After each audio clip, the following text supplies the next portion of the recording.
Our emotional intelligence skills live in two competency realms, our personal competencies and our social competencies. So when we think of our personal competencies, these are all of the strategies that we use for self-mastery.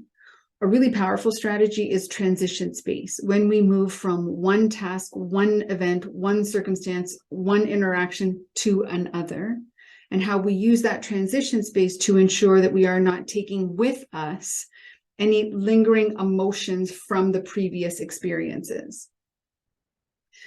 You may have heard the phrase, be where your feet are now. So that is the benefit of really impactful and effective transition spaces that allows you for your feet to be here now in this moment and not let past things influence or impact the present moment. Awareness ensures that what we're about to do next is not allowing what we were just doing to come in and poison the present moment.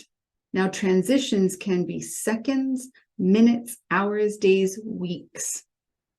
When we have big emotional experiences, when we have life events that create a lot of emotional disruption, those intense emotions and the thinking associated with it, the ripple impact of it, can't be processed from beginning to end in one shot. We just don't do this.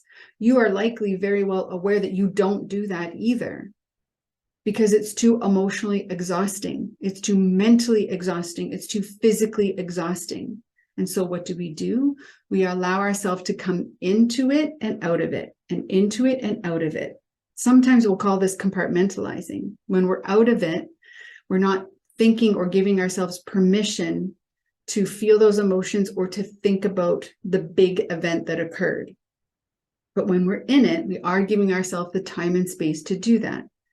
Now, if we're using that transition space when we're in it really effectively, what we should notice is that every time we come back to that big event to give ourselves permission to feel and process, that the peak of it gets lower each time we come into it. That's how we know that what we're doing in the moment of processing is really effective.